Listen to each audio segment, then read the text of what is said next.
Hi ಎಲ್ಲರಿಗೂ welcome to ಗೃಹಿಣಿ TV friends, ಇವತ್ತಿನ ಟೈಲರಿಂಗ್ ಕ್ಲಾಸಲ್ಲಿ ಲೈನ್ ಫ್ರಾಕ್ ಕಟಿಂಗ್ ಮಾಡೋದು ಹೇಗೆ ಅಂತ ತೋರಿಸ್ಕೊಡ್ತೀನಿ. ಅದಕ್ಕೂ ಮೊದಲು ನೀವು ಇನ್ನೂ ನಮ್ಮ ಚಾನಲ್ ಸಬ್ಸ್ಕ್ರೈಬ್ ಆಗಿಲ್ಲ ಅಂದರೆ ಸಬ್ಸ್ಕ್ರೈಬ್ ಬಟನ್ನ ಕ್ಲಿಕ್ ಮಾಡಿ, ಪಕ್ಕದಲ್ಲಿ ಕಾಣೋ ಬೆಲ್ ಐಕನ್ನ ಆಲ್ ಆಪ್ಷನ್ ಸೆಲೆಕ್ಟ್ ಮಾಡ್ಕೊಳ್ಳಿ. ಕಟಿಂಗ್ ಮಾಡೋಕ್ಕಿಂತ ಮುಂಚೆ ಕ್ಲಾತ್ನ ಹೇಗೆ ಹಾಕೋಬೇಕು ಅಂತ ತಿಳಿಸ್ಕೊಡಿ ಅಂತ ಕೇಳಿದ್ರಿ. ಅದಕ್ಕೆ ನಾನು ಈ ವಿಡಿಯೋದಲ್ಲಿ ನಾನು ನಿಮಗೆ ತೋರಿಸ್ಕೊಡ್ತಾ ಇದ್ದೀನಿ. ನಾನು ಯಾವುದೇ ಪೀಸ್ ಹಾಕೋಬೇಕಾದ್ರೂ ಲೆಂತ್ ವೈಸಲ್ಲೇ ಹಾಕೋಬೇಕು ನಾವು. ನಾನೀಗ ಲೆಂತ್ ವೈಸಲ್ಲಿ ಪೀಸ್ ಇಟ್ಕೊಂಡಿದ್ದೀನಿ. ಅದನ್ನ ಅಪೋಸಿಟ್ ಸೈಡ್ಗೆ ಮಡ್ಚುತ್ತಾ ಇದ್ದೀನಿ. ಸೀದಾ ಪೀಸು ಒಳಗಡೆ ಹೋಗುತ್ತೆ, ಉಲ್ಟಾ ಪೀಸು ಮೇಲೆ ಬರುತ್ತೆ. ಆ ರೀತಿ ಮಡ್ಚ್ಕೋಬೇಕು. ಮತ್ತು ಮೇಲ್ಗಡೆಯಿಂದ ಕೆಳಗಡೆಗೆ ಇನ್ನೊಂದು ಪೀಸ್ನ ನಾನು ಫೋಲ್ಡ್ ಮಾಡ್ತಾಯಿದ್ದೀನಿ. ಮೇಲ್ಗಡೆ 2 ಪೀಸ್ ಇದೆ ಮತ್ತು ಕೆಳಗಡೆ 2 ಪೀಸ್ ಇದೆ. ನಮ್ಮ ಕಡೆ ಆನ್ ಫೋಲ್ಡ್ ಇದೆ, ಆಪೋಸಿಟ್ ಸೈಡೆ ಓಪನ್ ಸೈಡ್ ಇದೆ. ಅದನ್ನ ನೋಡ್ಕೊಳ್ಳಿ. ಫ್ರಾಕ್ ಕಟ್ ಮಾಡೋಕ್ಕೂ ಮುಂಚೆ ಮೆಜರ್ಮೆಂಟ್ ಎಷ್ಟಿದೆ ಅಂತ ನೋಡ್ಕೊಳ್ಳಿ. ಉದ್ದ 15 ಇದೆ, ಎದೆ ಸುತ್ತಳತೆ 20, ಶೋಲ್ಡರು 10 ಇಂಚಸ್ ಇದೆ. ನಾನು ಶಾರ್ಟ್ ಫಾರಮಲ್ಲೂ ಹಾಕಿದ್ದೀನಿ. ನಾನು ಅದನ್ನೇ ಟೈಪ್ ಮಾಡ್ಕೊಂಡಿದ್ದೀನಿ ಫ್ರೆಂಡ್. ಕ್ಲಾತ್ನ 4 ಫೋಲ್ಡ್ ಮಾಡಿದ್ದೀವಿ. ಈಗ ಏರುಪೇರು ಆಗಬಾರ್ದು ಅಂತ ಲಾಸ್ಟಲ್ಲಿ ಗೆರೆ ಹಾಕ್ಕೊಳ್ಳಿ. 0 to 1 full length plus half inches ಅಂದರೆ ಪೂರ್ಣ ಉದ್ದ 15 ಇಂಚಸ್ ಇದೆ. ಹಾಫ್ ಇಂಚಸ್ಸು ಶೋಲ್ಡರ್ ಜಾಯಿಂಟ್ಗೆ ಅಂತ ನಾವು ಸೇರಿಸಿ 15.5 ಇಂಚಸ್ಗೆ ಮಾರ್ಕ್ ಮಾಡ್ಕೋಬೇಕು. ಹಾಗೆ 1ರಿಂದ 2ಕ್ಕೆ 1.5 ಇಂಚಸ್ಸು ಮಾರ್ಕ್ ಮಾಡ್ಕೋಬೇಕು. ಅದು ಬಾಟಮ್ ಫೋಲ್ಡಿಂಗ್ಗೆ ಅಂತ. 0ಯಿಂದ 3 ಎದೆ ಸುತ್ತಳತೆಯ 4ನೇ 1 ಭಾಗ ಅಂದರೆ ಎದೆ ಸುತ್ತಳತೆ ಬಂದು 20 ಇಂಚಸ್ ಇದೆ. 20 ಇಂಚಸ್ನ 4 ಭಾಗ ಮಾಡಿದ್ರೆ 5 ಬರುತ್ತೆ. 5ಕ್ಕೆ ನಾವು ಮಾರ್ಕ್ ಮಾಡ್ಕೋಬೇಕು. ಇದು ಆರ್ಮೋಲ್ ಲೆಂತು. 0ಯಿಂದ 4 ಭುಜದ ಅರ್ಧ ಭಾಗ. ನಾವು ಶೋಲ್ಡರ್ ತೊಗೊಂಡಿರ್ತೀವಲ್ಲ 10 ಇಂಚಸ್ಸು, ಅದನ್ನ ಅರ್ಧ ಭಾಗ ಮಾಡಿದ್ರೆ 5 ಇಂಚಸ್ ಬರುತ್ತೆ. ಅದಕ್ಕೆ ಹಾಫ್ ಇಂಚಸ್ಸು ಸ್ಟಿಚಿಂಗ್ ಮಾರ್ಜಿನ್ ಸೇರಿಸ್ಬೇಕು. ಅದು ಸೇರಿಸಿ 5ವರೆಗೆ ಮಾರ್ಕ್ ಮಾಡ್ಕೋಬೇಕು. 3ರಿಂದ 5 ಸಹ 0ಯಿಂದ 4 ಎಷ್ಟು ತೊಗೊಂಡಿದ್ದೀವೋ ಅಷ್ಟೇ ಹಾಕಬೇಕು. ಅಂದರೆ 5ವರೆಗೆ ಮಾರ್ಕ್ ಮಾಡ್ಕೋಬೇಕು. ನಾವು ಮಾರ್ಕ್ ಮಾಡಿರೋದೆಲ್ಲನೂ ಗೆರೆ ಹಾಕೋಬೇಕು. 4 ಮತ್ತು 5ಕ್ಕೂ ಗೆರೆ ಹಾಕ್ಕೊಳ್ಳಿ. 3ರಿಂದ 6ಕ್ಕೆ ಎದೆ ಸುತ್ತಳತೆಯ 4ನೇ 1 ಭಾಗ ಅಂದರೆ 5 ಇಂಚಸ್ ಬರುತ್ತೆ. ಪ್ಲಸ್ 2 ಇಂಚಸ್ ಸೇರಿಸಿ ಟೋಟಲ್ 7 ಇಂಚಸ್ಗೆ ಮಾರ್ಕ್ ಮಾಡ್ಕೋಬೇಕು. ಇದು ಸ್ಟಿಚಿಂಗ್ ಮಾರ್ಜಿನ್ನು ಮತ್ತು ಲೂಸ್ಗೋಸ್ಕರ 2 ಇಂಚಸ್ ಸೇರಿಸ್ತೀವಿ. ಹಾಗೆ 1ರಿಂದ 7 ಮತ್ತು 2ರಿಂದ 8 ಎದೆ ಸುತ್ತಳತೆಯ 4ನೇ 1 ಭಾಗ ಪ್ಲಸ್ 5 ಇಂಚಸ್ ಅಂದರೆ 5 ಇಂಚಸ್ ಇದೆ ಎದೆ ಸುತ್ತಳತೆ. ಅದಕ್ಕೆ 5 ಇಂಚಸ್ ಸೇರಿಸಿ 10 ಇಂಚಸ್ಗೆ ಮಾರ್ಕ್ ಮಾಡ್ಕೋಬೇಕು. 7ರಿಂದ 8ಕ್ಕೆ 1.5 ಇಂಚಸ್ ಇದೆಯಾ ಅಂತ ನೋಡಿ ಮಾರ್ಕ್ ಮಾಡ್ಕೊಳ್ಳಿ. 7 ಮತ್ತು 8ರ ಮಧ್ಯ ಭಾಗ 9 ಅಂದರೆ 1.5 ಇಂಚಸ್ ಇದೆ. ಅದು ಮಧ್ಯ ಭಾಗ ಅಂದರೆ 3/4 ಇಂಚಸ್ಗೆ ಮಾರ್ಕ್ ಮಾಡ್ಕೋಬೇಕು. ನಂತರ ಬಾಟಮ್ ಶೇಪ್ ಕೊಡಬೇಕು. ಹಾಗೆ 6 ಮತ್ತು 7ಅನ್ನು ಸೇರಿಸ್ಕೊಳ್ಳಿ. ಫ್ರಂಟ್ ನೆಕ್ಕು ಬ್ಯಾಕ್ ನೆಕ್ಕಿಗೆ ಮಾರ್ಕ್ ಮಾಡ್ಕೊಳ್ಳೋಣ. 0ಯಿಂದ 10ಕ್ಕೆ 2 ಇಂಚಸ್ಸು ಮಾರ್ಕ್ ಮಾಡ್ಕೊಳ್ಳಿ. ಇದು ಕುತ್ತಿಗೆಯ ಅಗಲ. 0ಯಿಂದ 11ಕ್ಕೆ 2 ಇಂಚಸ್ ಮಾರ್ಕ್ ಮಾಡ್ಕೊಳ್ಳಿ. ಇದು ಹಿಂಭಾಗದ ಕುತ್ತಿಗೆಯ ಉದ್ದ ಅಂದರೆ ಬ್ಯಾಕ್ ನೆಕ್ ಉದ್ದ. 10 ಮತ್ತು 11ಅನ್ನು ನಮಗೆ ಯಾವ ಶೇಪ್ ಬೇಕೋ ಆ ಶೇಪಲ್ಲಿ ಮಾರ್ಕ್ ಮಾಡ್ಕೊಳ್ಳಿ. ನಾನಿಲ್ಲಿ ರೌಂಡ್ ಶೇಪ್ನ ಕೊಡ್ತಾಯಿದ್ದೀನಿ. 0ಯಿಂದ 12ಕ್ಕೆ ಮುಂಭಾಗದ ಕುತ್ತಿಗೆ ಅಗಲ.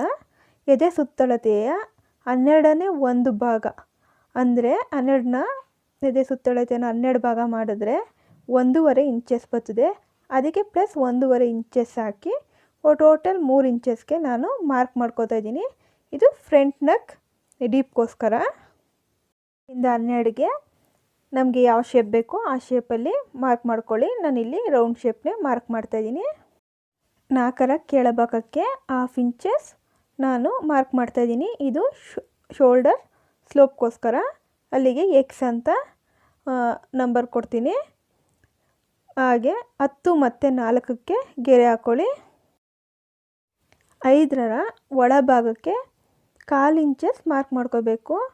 ಈ ಮಾರ್ಕಿಂಗು ನಾವು ಫ್ರಂಟ್ ಆರ್ಮೋಲ್ ಶೇಪ್ ತೆಗಿತೀವಲ್ಲ ಅದಕ್ಕೋಸ್ಕರ ಮಾಡ್ಕೊಳ್ಳೋದು. ಅಲ್ಲಿಗೆ ನಾನು ವೈ ಅಂತ ಹಾಕೋತೀನಿ. ನಂತರ ಎಕ್ಸ್ ಮತ್ತು ವೈನ ಸೇರಿಸ್ಕೊಳ್ಳಿ. ಎಕ್ಸ್ ಮತ್ತು 5ರ ಮಧ್ಯಭಾಗಕ್ಕೆ ಮಾರ್ಕ್ ಮಾಡ್ಕೊಳ್ಳಿ. ಆ ಮಾರ್ಕಿಂಗ್ಗೆ ನಾವು ಎ ಅಂತ ಕೊಡೋಣ. ಎಕ್ಸ್, ಎ ಮತ್ತು 6ಕ್ಕೆ ಬ್ಯಾಕ್ ಆರ್ಮೋಲ್ ಶೇಪ್ನ ಕೊಡಬೇಕು. ನಾನು ಇಲ್ಲಿ ಫ್ರೆಂಚ್ ಕರ್ವ್ ಸ್ಕೇಲ್ನ ಯೂಸ್ ಮಾಡಿದ್ದೀನಿ. ನಿಮ್ಮ ಇಲ್ಲ ಅಂದರೆ ಹಾಗೆ ಕೈಯಲ್ಲಿ ಮಾರ್ಕ್ ಮಾಡ್ಕೊಳ್ಳಿ. ಎಕ್ಸ್ ಮತ್ತು ವೈ ಗೆರೆಯ ಒಳಭಾಗದಿಂದ 6ಕ್ಕೆ ನಾವು ಫ್ರಂಟ್ ಆರ್ಮೋಲ್ ಶೇಪ್ನ ಕೊಡಬೇಕು. ಗಮನಿಸಬೇಕಾಗಿರೋ ವಿಷಯ ಅಂದರೆ ಬ್ಯಾಕ್ ಆರ್ಮೋಲ್ಗಿಂತ ಫ್ರಂಟ್ ಆರ್ಮೋಲ್ ಇನ್ನೂ ಕಮ್ಮಿ ಇದೆ, ಒಳಭಾಗಕ್ಕಿದೆ, ಬ್ಯಾಕ್ಗಿಂತ ಒಳಭಾಗಕ್ಕಿದೆ. ಫ್ರೆಂಚ್ ಸ್ಕೇಲಲ್ಲಿ ನೀವು ಅದಕ್ಕೆ ಮಾರ್ಕ್ ಮಾಡ್ಕೊಳ್ಳಿ. ಕರ್ವ್ ಸ್ಕೇಲ್ ಇಲ್ಲ ಅಂದರೆ ಫ್ರೀ ಹ್ಯಾಂಡಲ್ಲೇ ಮಾರ್ಕ್ ಮಾಡ್ಕೊಳ್ಳಿ. ಈಗ ನಾವು ಫ್ರಾಕ್ಗೆ ಡ್ರಾಫ್ಟಿಂಗ್ ಹಾಕಾಗಿದೆ. ಒಂದು ಸಲ ಎಲ್ಲನೂ ಕರೆಕ್ಟಾಗಿದೆಯಾ ಪರ್ಫೆಕ್ಟಾಗಿದೆಯಾ ಅಂತ ಚೆಕ್ ಮಾಡ್ಕೊಳ್ಳಿ. ನಂತರ ಅದನ್ನ ಕಟ್ ಮಾಡ್ಕೊಳ್ಳಿ. ಫಸ್ಟ್ ನಾವು ಬ್ಯಾಕ್ ಪೀಸ್ನ ಕಟ್ ಮಾಡ್ಕೋಬೇಕು. ಬ್ಯಾಕ್ ಪೀಸ್ ಎಲ್ಲೆಲ್ಲಿ ಮಾರ್ಕಿಂಗ್ ಮಾಡ್ಕೊಂಡಿದ್ದೀವಿ ಅಷ್ಟನ್ನು ಮಾತ್ರ ನಾವು ಕಟ್ ಮಾಡ್ಕೋಬೇಕು.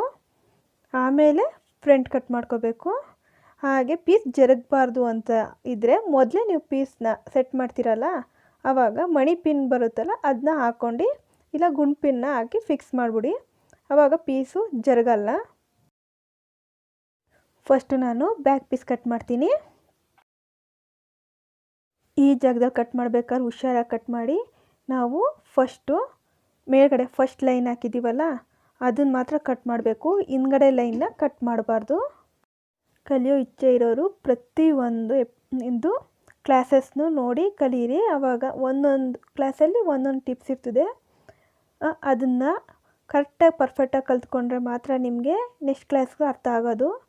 ನೀವಿನ್ನೂ ನಮ್ಮ ಕ್ಲಾಸಸ್ನ ನೋಡಿಲ್ಲ, ಹಳೆ ಕ್ಲಾಸಸ್ಗಳು ನೋಡಿಲ್ಲ ಅಂದರೆ ಕೆಳಗಡೆ ಲಿಂಕ್ ಕೊಟ್ಟಿರ್ತೀನಿ, ಅಲ್ಲೋಗಿ ಚೆಕ್ ಮಾಡಿ ನೋಡಿ. ಈಗ ನಾನು 2 ಪೀಸು ಜೊತೇಲಿ ಇಟ್ಕೊಂಡು ಬ್ಯಾಕ್ ಮಾರ್ಕಿಂಗ್ ಮಾಡಿದ್ದೀನಲ್ಲ ಬ್ಯಾಕ್ ಪೀಸ್ನ ಅದನ್ನ ಕಟ್ ಮಾಡ್ತಾಯಿದ್ದೀನಿ. ಈಗ ಫ್ರಂಟ್ ಪೀಸ್ನ ತಗೋತಿದ್ದೀನಿ, ಬ್ಯಾಕ್ ಪೀಸ್ನ ತೆಗೆದಿಟ್ಬಿಡ್ತಾಯಿದ್ದೀನಿ. ಬ್ಯಾಕ್ ಪೀಸ್ ನಮಗೀಗ ಅವಶ್ಯಕತೆ ಇಲ್ಲ ಫ್ರೆಂಡ್. ಈಗ ಫ್ರಂಟ್ ಪಾರ್ಟ್ ಕಟ್ ಮಾಡ್ಕೊಳ್ಳೋಣ ನೀಟಾಗೆ. ಫ್ರಂಟ್ ಪಾರ್ಟಲ್ಲಿ ನೆಕ್ ಶೇಪು ಮತ್ತು ಆರ್ಮೋಲ್ ಶೇಪ್ ಮಾತ್ರ ತೆಗಿಬೇಕು. ಅದನ್ನ ನೋಡ್ಕೊಳ್ಳಿ, ಬೇರೆ ಏನು ಕಟ್ ಮಾಡೋಕ್ಕೋಗಬೇಡಿ ಫ್ರೆಂಡ್ಸ್. ಫಸ್ಟ್ ಒಂದು ಸಲ ವೀಡಿಯೋನ ಪೂರ್ತಿಯಾಗಿ ನೋಡಿ ಅರ್ಥ ಮಾಡ್ಕೊಳ್ಳಿ. ನಂತರ ನೀವು ನೋಟ್ಸು ಅಥವಾ ಕಟ್ಟಿಂಗ್ನ ಅಥವಾ ಸ್ಟಿಚಿಂಗ್ ಮಾಡಿ.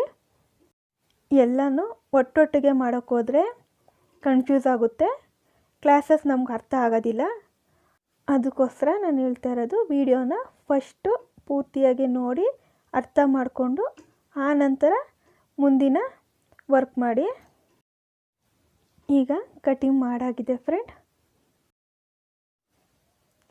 ಈಗ ಫ್ರಂಟು ಬ್ಯಾಕ್ ಎರಡು ರೆಡಿಯಾಗಿದೆ. ನೆಕ್ಸ್ಟ್ ಕ್ಲಾಸಲ್ಲಿ ನಾನು ಇದನ್ನು ಸ್ಟಿಚಿಂಗ್ ಮಾಡೋದು ಹೇಗೆ ಅಂತ ತಿಳಿಸ್ಕೊಡ್ತೀನಿ. ಹಾಗೆ ಕ್ರಾಸ್ ಪೀಸ್ ಕಟ್ ಮಾಡಿ ಹೇಗೆ ಇದಕ್ಕೆ ಪೈಪಿಂಗ್ ಮಾಡೋದು ಅಂತ ತಿಳಿಸ್ಕೊಡ್ತೀನಿ ಫ್ರೆಂಡ್ಸ್. ಇವತ್ತಿನ ಕ್ಲಾಸಸ್ ನೋಟ್ಸನ್ನು ನಮ್ಮ ಯೂಟ್ಯೂಬ್ ಚಾನಲ್ ಕಮ್ಯುನಿಟಿ ಟ್ಯಾಬಲ್ಲಿ ಅಪ್ಲೋಡ್ ಮಾಡಿದ್ದೀನಿ, ಹೋಗಿ ಚೆಕ್ ಮಾಡಿ ಬರ್ಕೊಳ್ಳಿ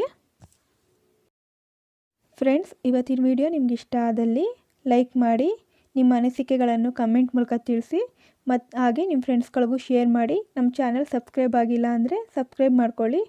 ಮತ್ತೊಂದು ವಿಡಿಯೋದಲ್ಲಿ ಮತ್ತೆ ಸಿಗ್ತೀನಿ. ಅಲ್ಲಿವರೆಗೂ ಥ್ಯಾಂಕ್ ಯು ಆ್ಯಂಡ್ ಬಾಯ್.